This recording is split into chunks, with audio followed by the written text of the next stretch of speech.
We are live with Jennifer Medernach. Jennifer, how are you this morning? I am fantastic. How are you, Kelly? I'm good. I have to apologize on the front end to you and to our listeners. I have construction people at the house today. Our car that I referred to as the black dog was 21 years old, and I had 270,000 miles, and so I finally put it away. I put it to rest, Mm. and we got a new car, and we got an EV. So I've got electricians that are Oh, cutting into the wall in the garage and putting in a type 2 charger is what they call it. very well. First off, congratulations on going EV. Yeah. That's awesome. And then, how does it feel putting your legacy to bed there? You know, it I don't I like old things. I am a person who likes old things. I like things that work. I am not a generally a new shiny. I like things that I'm comfortable with. And so it was hard, but it was unsafe, and my kids, I call them kids, they're young adults, but they drive the cars still, and so Yeah. I didn't feel like it was safe. It was just my brother and I were the last two people willing to drive that car. I had purchased it from my brother 15 years ago, um, and then so anyway, so there's construction, and so I'll be close to the microphone. I have the microphone turned down so that I can That's avoid. fine. Yeah, I can hear this you perfect, so I'm sure everyone else can too. great. So I'm excited to talk to you about the topic this morning: being stuck, being feeling burnt out, and being stuck. And when you said you wanted to talk about that, the first thing that really hit me about that is the honesty to even admit that that happens. I mean, I think there's a lot of executives, myself included, who don't admit that happens to ourselves or anyone else. I think there's an element of saying, by acknowledging it, I'm going to be giving myself and other people around me excuses. So Mm. I really appreciate the honesty, because I think it's something most of us face from time to time in a career. So tell me about how do you think about it? How did you obviously are honest enough to just say it Yeah. out loud. So tell me how you think about that statement. Yeah. Well, I tell you, Kelly, first off, thanks. It's great to see you again. Um, so the state of burnout for me is first admitting that it's a real thing, not just to yourself but to others, because I know I'm not alone in it, and I, Kelly, have had many phases of burnout through my life. Some have been career related, others have been life related, but burnout for me, as I've had my cycles of it, and I do believe it is going to come and go through our lives at many times. Burnout for me is when I'm not balanced, I'm not focused, and I'm not me. Like, Kelly, you know you. Like, you know the best of you. You know when you're shining, you know when you're on, you know when you're just, your cup is full and you are just good, right? Like, I know that of me too. And I also know when I'm not. And when I'm not, it's pretty freaking obvious, right? Like, I I'll have a day of back-to-back meetings, and I'll wrap up the day and I won't be energized by what I was doing or how I was contributing. I was absolutely drained. And then I would say to myself, Kelly, just plow through. Just plow through, Jen. Just, the team needs you, the work needs you, your family needs you, your kids need you, your community, volunteering, everyone needs you.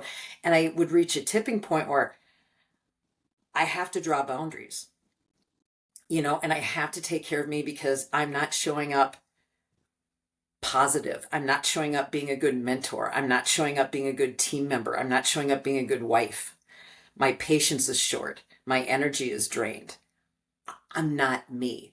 And when I have those moments, I have to look at myself and go, what do I need to do?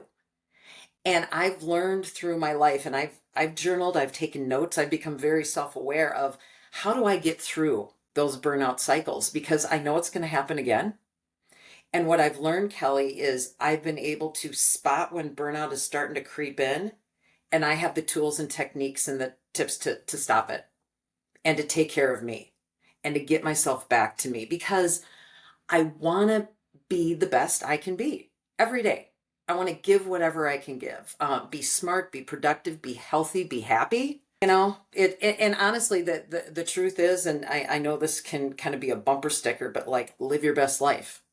Like, we got this one, as far as I know, like, this is it, right? At least in this state of mind with with this body and everything. It's like, I just want to give and shine and be the best of me. And I tell you, there are more executives and leaders in the world that are afraid to face that truth. But I tell you, when you're authentic and you do open up a bit about humanity in the workplace, that just makes you a better leader. I feel I'm a better leader because I'm transparent about that. Do you think you're in a position where you get to hang out with executives and leaders and people who are high achieving? Do you think it impacts everyone you work with? Do you think everyone feels burnout from time to time? Yeah. Yes. Yes. As a matter of fact, earlier this week, I was with another VP and we came from a meeting, and I could tell the way she was showing up in the meeting, like she wasn't her, like something was going on. And so after that meeting, I pinged her and I just said, "Got a minute?" And she said, "Sure." And she came in and I could tell she was just frazzled. She was just distracted and all that. And she goes, "What do you need?" And I said, "I just want to check in and say ask, how are you doing? Because you, who I know, you just seem off in that meeting. You were short, you were interrupting people. You're typically an amazing listener and problem solver, and you just like went cut to the throat." And I'm like, "Are you okay?" And we just took 5 minutes. She's like, "No, I'm not." And we had 5 minutes of just, I listened to her and I just said, "Well, we'll get through this. How can I help?" So I think everyone experiences burnout. Every executive can experience being not focused and not balanced and not themselves. And you can sense that, right, Kelly? You can sense it when you work with someone and they're off. And that infects everyone else around them. It's contagious. It really is. And so how can we stop that contagiousness of not not being who we are, and spread the who we are, which makes us all better and more productive and smarter, and we can make better decisions and be innovative and creative and think differently. When we're not at our best, we can't do that. How do you're clearly a really motivated person. And so if it's happening to you, it's happening to all of us. It does happen to me, by the way. So I'll readily admit that. I don't think I don't openly admit that, but there are times where it does. How do we avoid it? How do people avoid it? What can you do? Are there things in your personal life you can do? Are there like up to each person? Some people like to be alone at times. Some people need people around them. Like what do you, when you're feeling burnt out, where do you start to get the refocus and say, how do I prioritize the things that make me the best version of me I can be? Yeah. Um, well, I'm right now, I call them hacks, and I have 9 hacks that I have learned, that work for me, that work for me. And I'm talking to people about it, and I'm just giving away, saying, "Hey, this is what worked for me." And the first step, Kelly, is knowing that you can't stop it. The first step is expect it. There are going to be times you're going to be off, and you're not going to be you, and you're not going to be balanced. So what do? You first off welcome it. Go, "Okay, you're back." Here you are. And I'm going to stop and I'm going to question. Then I'm going to question it and go, "Why now?" Because there's a reason it's happening now. Am I in 2025 planning at work? Is that incredibly stressful for me right now? Yeah. Did I just get news about my aging parent? And I'm going to have to do some caretaking and doctor appointments and running them around, and that's going to be a burden on my life. Yeah. Yes. Did I get injured? And normally I would go take care of myself and run and walk outside. And now my knee, I have to take 4 weeks off because of my knee. So life Do stuff happens. do you have insight into my life? Did you look at my list of things I have going on? How did you come up with that short list there? It's my short list. And here's the thing, Kelly, too. I love that you just said that because we think we're so alone in this, like it's not happening to anyone else. And I'll tell you, the more you talk about it, the more you're like, oh, gee, that's me too. That's me too, right? So what do you do about it? You start, Kelly, and this is just how I view life and how I view work and all that. If you look at the big piece of it all, it's super overwhelming. Like 2025 planning, an aging parent, an injury to your body, whatever it is, that life change, you look at the big picture and it's just overwhelming. You're like, how do I get started? What I know is you chunk it and you start into small little bites. So for me, when I'm feeling burned out, you know what I go and do? I go and sit out on my stoop and I look at my garden. And 2 weeks ago, there were monarch butterflies that were flying through our neighborhood. And I would go out for 5, 10 minutes in between a meeting, or I took my lunch. I wouldn't take my lunch at my computer, which I normally would, and plow through my emails and get ready for the next meeting. I would take 10, 15 minutes with my lunch, sit on my stoop, and I'd watch the butterflies. Because I know fresh air and breathing and the sun on my face helps me fill myself back up. Example. Another example is if I have to just distract myself and not think about work. This sounds weird, but I go and I cut carrots.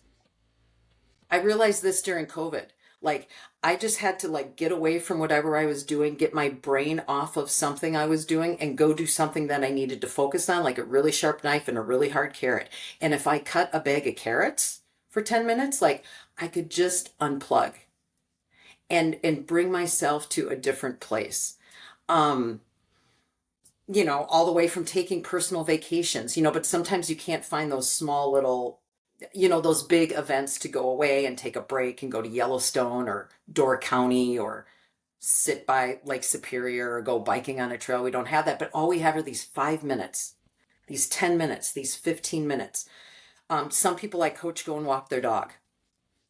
Some people call a friend.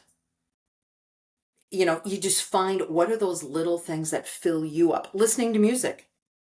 I have a soundtrack that I listen to music and there's some songs that can just kind of help me realize everything's going to be okay. And if I need a little jolt, I listen to 80s pop, to be transparent. I love my 80s pop.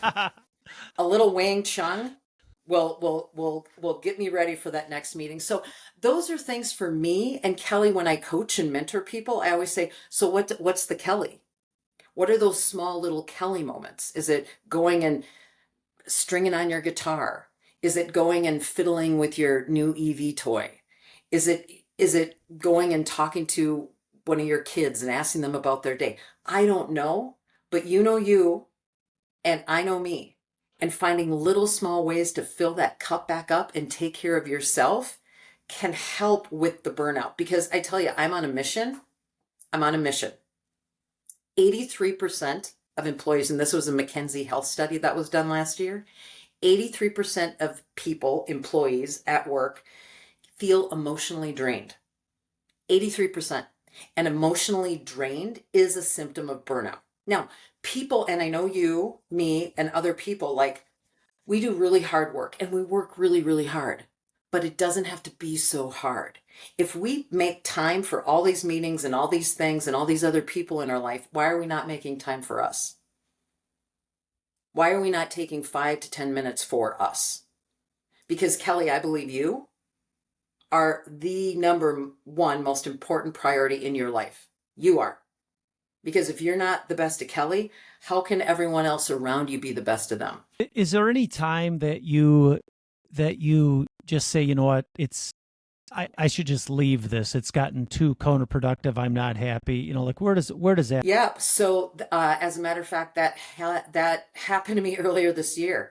I had an amazing opportunity to work at an area in our company, mergers and acquisitions. And I did that for 18 months and I learned tons, tons. It was a part of work that and business that I had no visibility to. I did it for 18 months and it was a grind. And I had to take some moments because I was not balanced and I was not showing up the best of me in that role. And I had to sit back and I had conversations with HR and my boss and the network that I have around at Thomson Reuters. And I just said, hey, I'm looking for what's next because I'm kind of tapped, you know, and I'm a connector. I love getting stuff done, love growing things, love accelerating things. I'm a puzzler, love working with teams. Like, keep your eyes open. 3 months later, and I just kind of kept that invitation out to the world, right? Because I was not feeling me. And I know I was not showing up the best of me in this role. And the way it happened was through my network at work, an opportunity came up that was absolutely perfect about growth and acceleration and connecting and taking a team with an agile mindset. And it was absolutely perfect. And so I applied for the job. A month later, I got it. I've been in it for 8 weeks and I'm having a ball because I'm playing to my strengths again. But what I had to do was admit to myself, I'm not in a good place, right? Like, I need to make the change. I'm not going to wait for the change to happen to me. I'm not going to wait for another reorg. I'm not going to get wait. I'm not going to get told like, here's where you need to go. It's like, no. What is the work I love?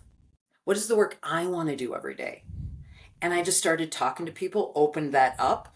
Wasn't afraid like, oh my gosh, if my boss finds out I'm not happy or I want to do something else, I'm going to get fired.